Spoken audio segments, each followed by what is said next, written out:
Tang is a student at Cedar Lane Academy in Hacienda Heights, California, who is creating new ways to solve everyday problems with technology.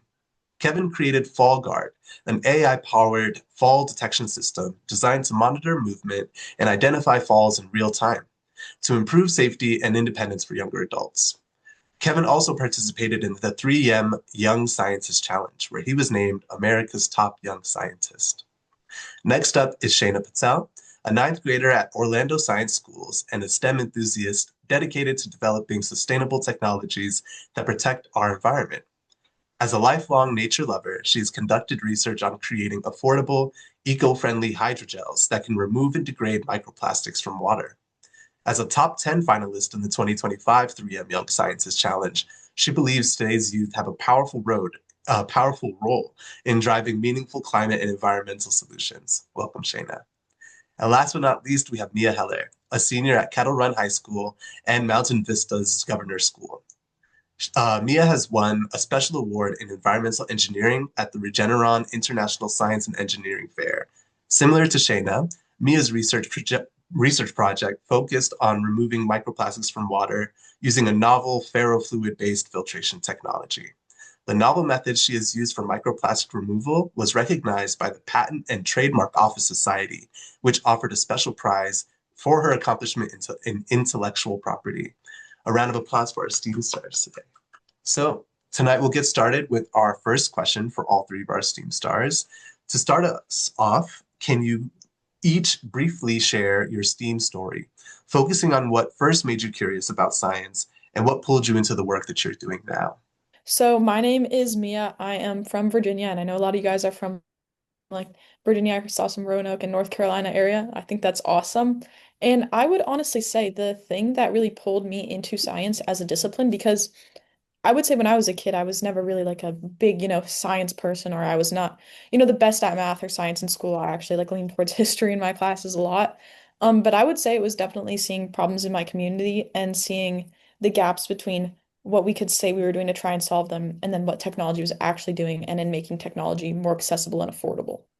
My STEAM story actually didn't start in like a school or a science lab, but it just started at my house when I had problems and I just went to go solve them. So when my grade dropped down to a B, I created a website called homeworkalarm.com that would just constantly remind me if I had any missing homework assignments. Then when my Chinese class got kind of boring because of the stories they had, also created a AI website where it would generate stories for me.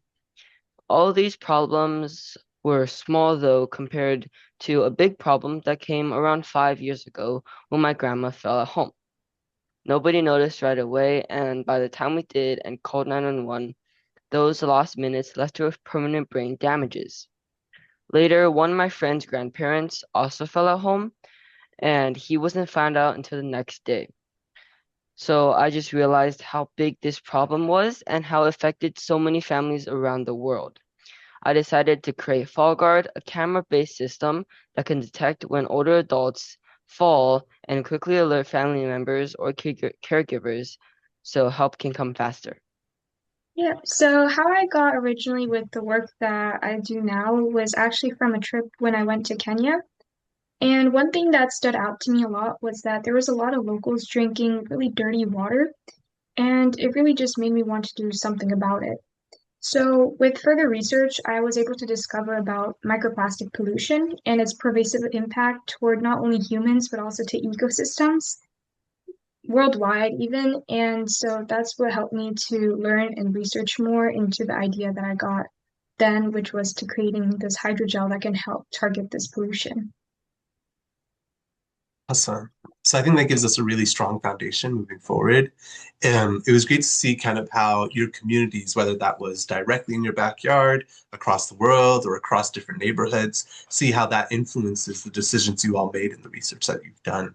And I'm happy that we're going to go into that in more detail next. So our second question is talking about how many of you have done impressive work without the use of a fancy lab. So what has surprised you most about doing this quote unquote real science either from your bedroom, your kitchen, your garage, or somewhere else? So for me, my home was my fancy lab, And for fall guard, that made complete sense since when a fall happens, it's usually inside the home, and especially for older adults. So my kitchen, living room, bedroom, and even my garage became testing spaces for my project. I tested falls in different places under different lightings and also recorded videos in the dark in my garage to see if the system could still work at night. And that really changed how I thought about science, since I used to think that real science had to happen in some kind of like fancy lab. But I learned that sometimes the best lab is the place where the problem actually happens. I would definitely agree with Kevin's last takeaway. The best lab really is the place where the issue you're encountering happens. Me personally, like Shayna, I also worked on microplastic filtration from water. Though for me it was a different medium of filtration, and I was trying to design a water filtration system that could be used without having to constantly maintain the filter material that you were using to try and clean your water, because that creates access gaps and makes it more expensive and people less likely to use it. And I really didn't fully conceptualize what access gaps meant actually until I was like, okay, I can't work on my project in a lab or use this type of more precise testing equipment or run these trials. But in my barriers to conducting these, I also realized that being able to have some of these precise measurements and being able to, I'm not going to call it over-engineer your solution, but to design your solution to over-encompass the problem you're trying to solve, or to make it go in a way that is kind of against the issue you're trying to solve. So for me, it was affordability and accessibility. So I didn't need to be doing these things. And I think that's what not having a lab taught me the most, is that in doing science within like your community, you are more able to be attuned to the issues your communities face.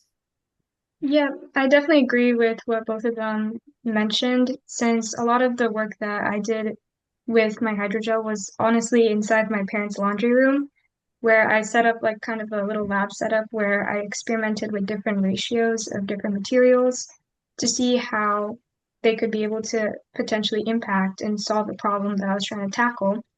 And it also helped me benefit from doing some current and previous background research to learn about what that current gap is in the current problems that we're trying to solve, and seeing how making it more accessible, like how Mia said, is really crucial. And by making it at home, I think it helps to bridge that gap of accessibility, but also solve that problem of what's currently being in that gap in current literature. And what I'm taking away from your answers is really just how available this research is, right? I know speaking ages ago when I was your all's age or the age of some of our mentees, it would have been kind of impossible. I would have had to make so many trips to the library and use physical media. So just how much there is online, how many tools there are on your phone, how many different resources are at your disposal, it's really inspiring. And I hope that's something that our mentees and our mentors will really grasp on. So now that we have a pretty good idea of where you all worked, let's get a little bit more technical. Can each of you kind of walk us through the step by step what each typical day would look like for you all when you're doing research? You can talk to us about how you get started, what tools you were using, what resources you were using, and then how did you set goals for the next day? Yeah, so how I usually was going through the work step by step was that I first do some background research to learn about what's currently new in the field and where that current gap can be solved. And from that, I would create like a plan, like a research plan to see what is the things that I have access to the materials that I'll need, especially if I have limited lab access and can't get many of these professional high grade technical equipment. And I would create that plan to help test my idea. And I would also create like my goals of what I want to achieve during this time. And after that, I would gather all the materials that I tried to collect and order, and would go through these different iterations and the design process essentially to learn about how I could be able to tackle this problem, since I hit a lot of setbacks and challenges along the way. But after I was able to find that sweet spot where I found the solution to that problem, I would evaluate the efficiency and test it, and then present that work to competitions and many different scientific individuals. For me, a typical work session is focused on testing one specific thing. And for example, if I'm testing like a fall detection, I would first set up the cameras and a Raspberry Pi at the beginning. And then I used a tripod, but then um at the beginning I would usually use something like a tripod, but after like more time working on my project, I switched to a wall-mounted version to make it more compact and easy to use. Then I would prepare a large space like in my living room by putting down like a mattress so I can safely test my falls. After that, I would try like different movements, like falling in different angles, crouching, jumping, or even like lying down on the ground to see how my system reacts. While I'm doing that, I'm mostly just looking for any problems in my system, and if it misses a fall, or sometimes it reacts when it shouldn't react at all, I'll just try to my best to fix the problem. And I will also record the video of all the tests I did, so that way I can go back and find out exactly what happened and what went wrong. At the end, I would just write down what didn't work and decide what I want to do to improve the next time. So for me, I would say that my daily workflow can be split, just like depending on where I was in my research, into three main categories, which would be reading like literature and past research on the topic, actually conducting and doing experiments, and then troubleshooting them, then going back and conducting more, and then finally like synthesizing my data. And I would say most people talk and focus on part two, which is, the actual experimentation of it, which is the most fun part because for me, it looked like being at my kitchen table testing different types of ferrofluids to see what ratio would remove microplastics from water the most effectively at the lowest cost.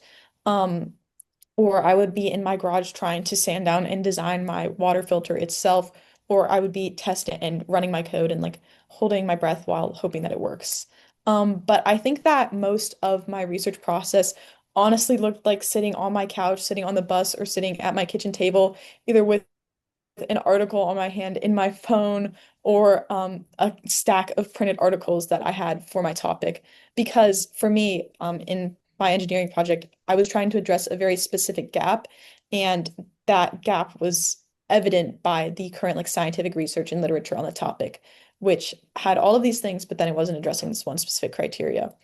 And so it was a lot of reading. I would say it was at least half reading because then you go and you test your design and something doesn't work, we're gonna have to go back and we're gonna have to hit the books again. And then after that, I think that this might actually be my favorite part is getting to put together all the data that you have on the topic and getting to do some analysis on it. And I get to do some statistics. And more recently, I've been getting into using Python and R for coding to see how I can make my statistics more visually appealing and more accessible. That's great. So we've had some keywords, Raspberry Pi, Python, R. This is another reminder to the mentees and mentors in the Zoom. You can ask questions in the chat if you want to know a little bit more about those tools or resources or really anything else while we still have our Steam stars. And we've all kind of mentioned this pathway you take, right? From the reading to testing to analysis and feedback and then testing again. This is something that's also very much echoed in our student science engagement projects where all of the fall was really dedicated to that research and reading, and then they're implementing their SCP outputs right as we speak now while they're conducting interviews. So that process of going back, trying to see what works, if it doesn't work, try to find out why, and then go back and read again. This is something that we'll see not just as you all complete this program, but hopefully as you complete industrial, illustrious lives as scientists in the future. It'll be something that is almost habitual. So we'll transition to our next question here. Each of you have kind of mentioned, hiccups or things that might have not gone well. So let's talk about something that's also incredibly constant in the world of science, failure.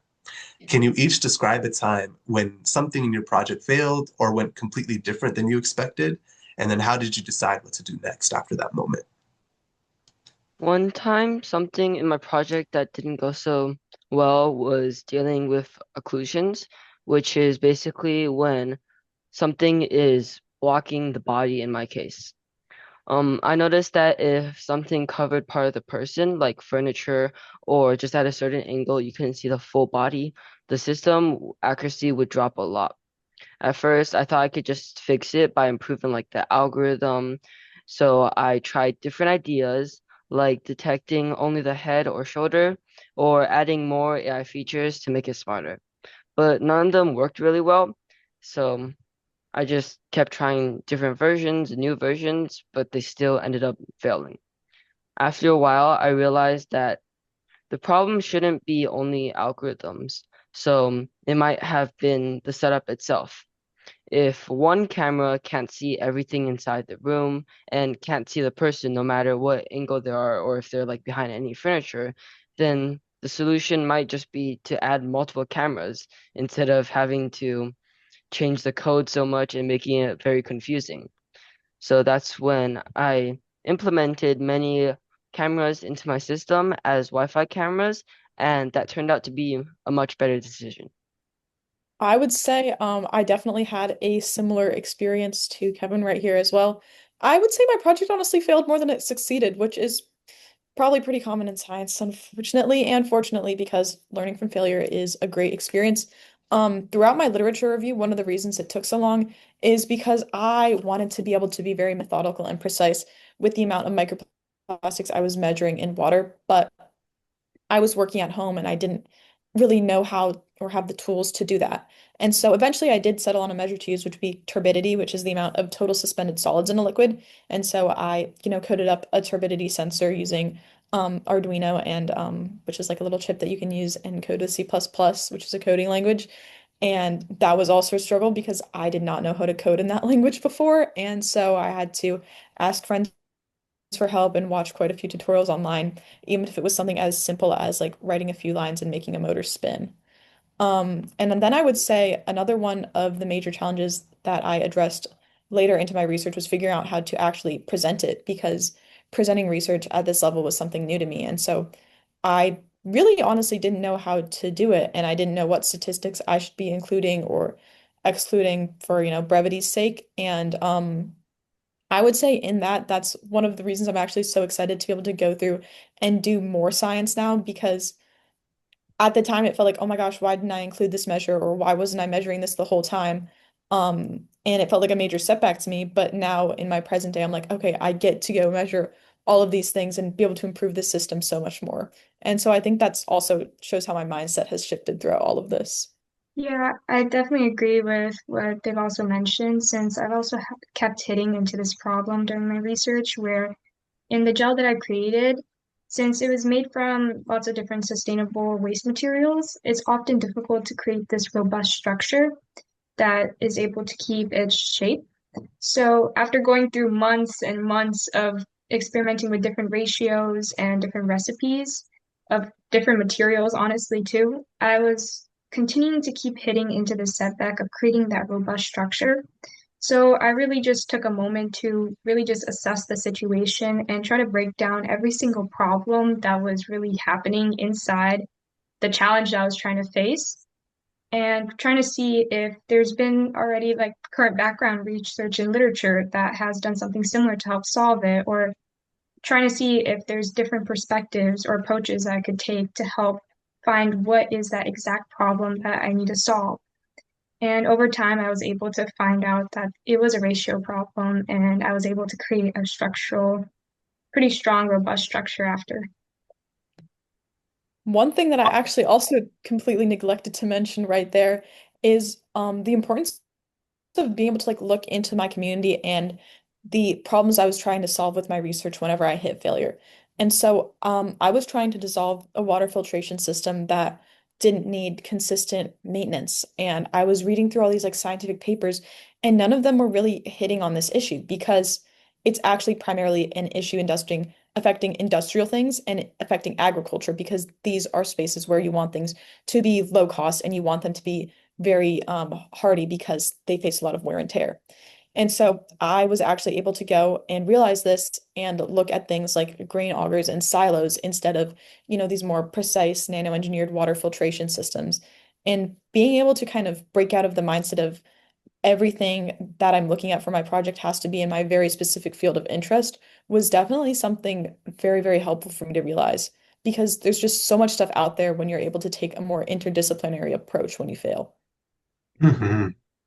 So even there, I think what Mia's hitting on is really useful that the failure that you guys may experience in science is never really alone, right? Even if you're running an individual project, I always found the beauty of research is that you are trying to do something that many people before you may have tried to do before. So while you may have had a failure, there's is a likelihood that somebody else has had or experienced or hopefully even written about the very same failure that you're experiencing, which will allow you to, grow and be more resourceful in the future. So yeah, I think being resilient in the face of failure and understanding that it's just a part of the research process, I think will help all of us, right? Whether that's some of our mentees and mentors trying to conduct interviews at the moment, or when you actually create those outputs, your ability to get those outputs in front of those critical communities and target audiences. That's something that we, of course, hope you could achieve, and we're here to support you in that. But if you're not able to, being able to take that step back, regroup, speak with those who you're close to, those who you've been working with, and get some more insight and feedback. It'll strengthen ultimately that final product at the end of the day. Now, we'll talk a little bit more in this resources genre, talking about for students who may have not had access or won't have access to a lab or a mentor, what are some concrete things that they can do, whether that's this month or over the summer, that they could get started with research in their own way? Summer is such an awesome time to start research, I'll say, because we're not in school and you are able to also be able to go into your community and see, oh my gosh, this is an issue that's been affecting me. This is something that bothers me. This is something that I see bothers my peers. This is something in society that I think is unjust or needs fixing. And once you find that problem, write it down and put it on your bedroom wall or on your bathroom mirror. Um, because I think it's important to remember the issue that you're trying to solve so you don't, stray far from the course. And then after that, I think the most important and most accessible part of research is reading. And if you're reading purely scientific articles, like if you're doing a chemistry project like with the hydrogel or an engineering project like I was, you will find yourself completely out of your depth at first. And there's a steep learning curve to reading articles. It's like this. It's actually probably like this, realistically. Um, but I found that once you read about 5 or 10 of these, and it takes a long time, and it does take a lot of effort, and I would definitely have to reward myself at first when I would go read them, like get myself some food, or like go take my dog on a walk after reading like just half of one. You'll be able to figure out that yes, you have this problem in your community, and now you've read this data and this information on addressing it from a completely different perspective. And then once you look at enough from both, you'll kind of be able to synthesize and figure out the exact issue you want to target and really like the gap that kind of exists between the issue that your community is facing and the things that scientists and that people in the policy field or in the lab have been trying to do to target different aspects of the issue. And I think that's the best way to form a research question. And then by reading all of these articles, you've also able to expose yourself to methods to solving them and figure out like which parts of different methods that people have done that you want to combine or where you want to create your own and stray away from that. I think first of all, you need to start with like a problem that is around you. And I think that this problem doesn't have to be something like really big, like curing cancer or something, but you could just start with a small problem in your life that maybe your family has or it's inside your community, and that can actually help people. Next, I would also look up and do research on what other people have already done, like reading articles, searching online, and watching videos. Um, I don't think you have to like reinvent the wheel, but you can also look at like the things that other people have already done, maybe add on to it, or you could just improve it. And lastly, I would also use AI tools I was also use AI tools since they can really help you brainstorm ideas and explain things that you don't understand yet.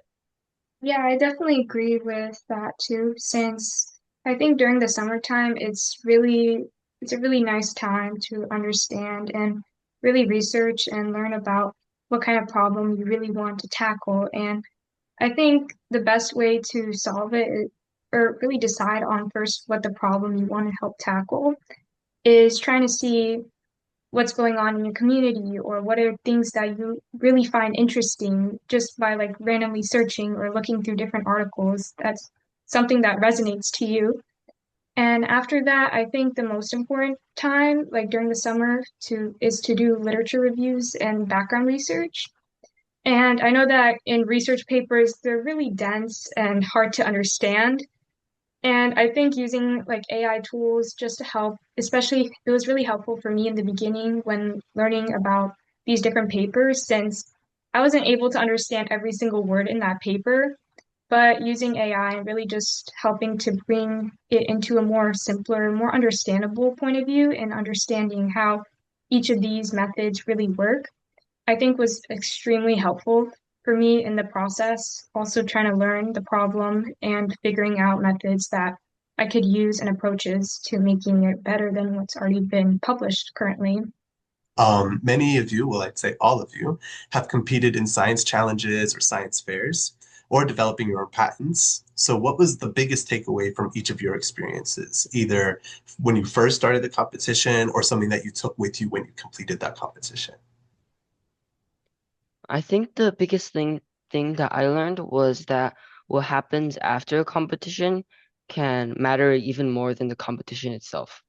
So before 3M, the 3M Young Scientist Challenge, Fall Guard was just like a small project that I was building and testing. But after the competition, I started hearing a lot from families who actually wanted it for someone they loved. And that part really surprised me, and it made me feel like this project was a lot more important. So I think the biggest takeaway was that a competition can open doors and give you great opportunities, but after that, you still have to keep building and improving and actually making it a useful project for other people to use.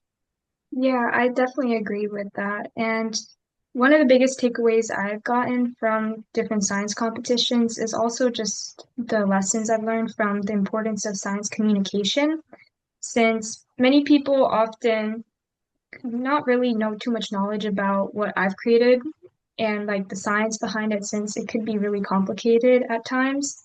So it was really important for me to like learn about how to share my information in a very clear and concise way that makes sense, but also is not too has too much jargon or too scientific, but also gets my point across in the best way possible. I would say for me, it was pretty eye-opening, honestly, to just be at these experiences and be surrounded by so many other people doing research who had either worked in labs or had done the same thing from me, and worked in their home. At the Regeneron International Science and Engineering Fair where I competed, there were people from literally all over the world.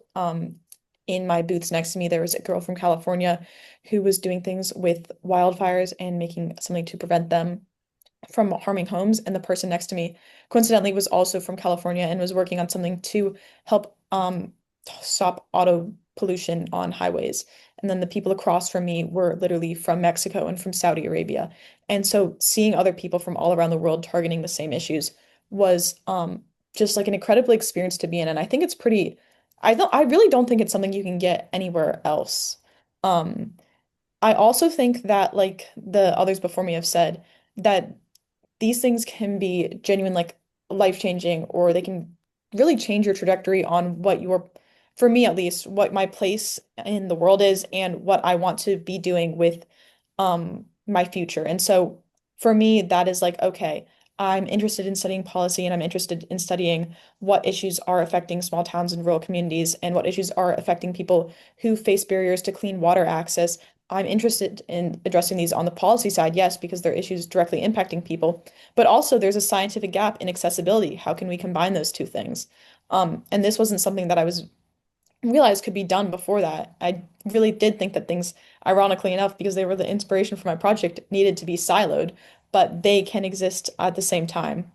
I also think that competing at such an event has made me really grateful for my own local community, at our science fair. I came back and volunteered at my regional science fair this past week in Charlottesville, Virginia, and being able to see this new generation of scientists and of these projects that are, designed to help issues in their own communities was just like really honestly inspiring for the own research that I'm working on right now to see. And I think that it's just like such a good community to have as well, because it's something that is going to evolve with you. And it's one that I'm really grateful was able to invest in me. And I want to be able to do the same for others. I think something that I really appreciated from your responses was kind of how we're making that research accessible, right? And it's something where I think you hit on a good point talking about silos, right? And whether you're research community or your target audience is a specific group of folks who are experiencing the same problems that you're experiencing. Maybe they may be like future clients, right? Or patients who will be benefiting from the work that you've done. Or even as the mentees are right now in the stage of science engagement, maybe it's just the policy endeavors that hopefully elected officials will take after encountering the work that you've done. These are things that I think will have really hopeful, long lasting impacts. But even if they don't, the beauty of your work is that you're a part of a small chain of students and researchers and scientists who will continue to pick up where you've left off, right? And continue to be inspired by the work that you're doing. So before we have our closing question, I'll go into the chat. We'll start with Chloe. If you'd like to unmute Chloe and ask your question, that'd be great. And any other mentees or mentors, this is the time to add your questions as well. Okay, so my question is, how did you guys find the passion in coding or science, and what pushes you to continue that? I honestly think my passion for science directly almost came after competing and designing my project or towards the tail end of it. And I think that it was never like an innate thing that I liked doing because of the way school's structured and the way it made me feel like I was in like a science or math class. And so I would say that definitely having an issue that was visible in my community and in my everyday life was something that kept me driven and kept me motivated while conducting my project, because like it's unescapable. There is no way that you like can like close your eyes or like close your laptop and not see it. It's just right there and it just is. And that's why I think that is another really amazing thing about community-based and community-centric research. And then actually, as time went on, I became more and more enticed by directly coding something or directly like working on my project, which is interesting because that's not ever something I would think that I enjoyed doing beforehand in a way. But now it's something that I really cannot imagine not doing. I think that my passion for coding and science came from just solving problems in my daily life, like the ones I said earlier, like forgetting to do homework and a boring Chinese class. And I think that what pushes me to pursue this passion is hearing from people who actually need me to work on my project. So creating Fall Guard, I heard from so many families, now over 500 of them, who reached out and asked for help and asked for a device. And after reading their many messages and listening to their stories, I realized just how much they were waiting for this project. And that just really made me want to work on the project more and improve it as much as I can to help them. Yeah, and I think that how I found, I guess, my passion for science was, it honestly was not something that definitely resonated with me for a long time, but I think that there's always been these kinds of things that just really stick out to you that you really find interest in. Like for me, I'm a huge nature lover and I love being in the outdoors and I love just seeing how nice nature can be, but seeing how many people can't even get access to clean water and how global warming is still occurring and having detrimental impacts in our world worldwide, those things are just something that I really care about. And I think those things that really stick out to you are the passions that help drive your project and what really make you care more about the problem that you're trying to solve. And Shayna, I think I might have skipped you on the last question. Did you have a big takeaway from the competitions and the research projects you were conducting? Yeah, I think I think I mentioned it before too. I wanted to talk about really just the lessons I learned about the importance of science communication, since those lessons really taught me about how to help explain my project to the best of my abilities and make it more easily accessible to other people to understand and get inspiration to see if they have better ideas that can help solve the problem I'm trying to tackle. So we're getting close to the end, so we'll have our wrap-up question for our panelists. But if there are any questions that our mentees, mentors, or ambassadors have, and you want to share that with the panelists after the event, feel free to let me know. Send that to me via Slack or email, and we'll get it to our panelists and then get those responses back to you. So the final question for our panelists is, how have your STEAM experiences influenced what your future could look like? These could be in the far future or maybe in the near future, college applications, career paths, or what the next problems you'd like to solve. What does that future look like for you? I think my STEAM experience really changed how I think about the future, since before I was just building things mostly for fun, like creating fun games and just solving small problems in my own life. But after working on Fall Guard, it really changed what I wanted my future to look like, since I began hearing from so much people how much they wanted my project, and I just realized that this was something that people are actually wanting. Before, I was just building things because I could, and now I'm building things because people really need them. So instead of focusing on like a specific job or career I want to do, I think more about like the kinds of problems I want to work on in the future. I want to keep building things that can actually help people, especially in areas like health or safety, where even just like a small problem solved or small improvements can create a big difference in the world. Yeah, and for me, I think my STEAM experiences have definitely influenced me to making me more drawn to my passions, honestly, in learning about these different environmental problems. And it's helped me to learn more about how I could be able to tackle many of these challenges. And honestly, also motivate me to continue to keep working on what I'm trying to help solve.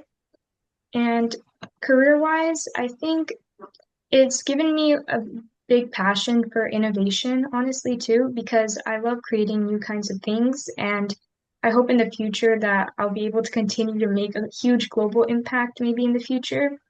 And I could be able to help drive change in many of these problems that we often face day to day. Yeah, I think innovation is honestly such like a great way to describe it.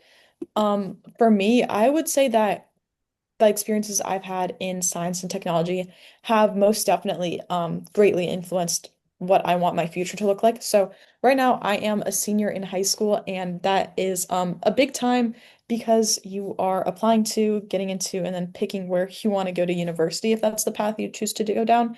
And so right now I'm actually at Georgetown University in DC for an admitted students weekend. And when I was applying to Georgetown, I wrote two of my supplemental essays, one about the process of failing in research and the issues I experienced going through the research process and what that taught me personally, and then another about the social and societal issues that I was passionate about addressing in my research. So water contamination and the lack of affordable filtration systems that can be used in many areas of the US. And I would say that if I hadn't really decided to pursue this route, I honestly don't think I would be as focused as I am on the issues of accessibility. And also, I really don't think I would realize the importance of community engagement, whether it's in research or even in something like policy, because, that's something that you would think is historically and traditionally very community engaged and centric. But a lot of stuff gets done at the top. And like in science, if you aren't including these people who are you are directly impacting by the decisions you make in your research process, then you're just never really going to be able to truly solve the issues and the issues you want to address for the groups that you're trying to address them for. And so I think that is the most crucial takeaway I've had from the process. Wonderful. So, I think something that's so beautiful about the work that we do at Our Future is Science is that we are able to give our students these really impactful vignettes, right? Small little perspectives of people who are engaging in science at different stages. But at some points with our community talks, we're talking to professionals who are maybe too far away from our mentees. So right now, having this opportunity to meet folks who are close to their age, who've accomplished really great things, I think is a really especially beautiful part of the work that we do. And it's something that I'm really valuing. So with all of that being said, let's give a big thank you and a round of applause to all of our panelists tonight, as well as those who are attending our Scene Stars panel. Please visit our website at Our Future is Science or follow us on social media to keep tabs on what we're going to be doing next, future events, and our upcoming educational campaign.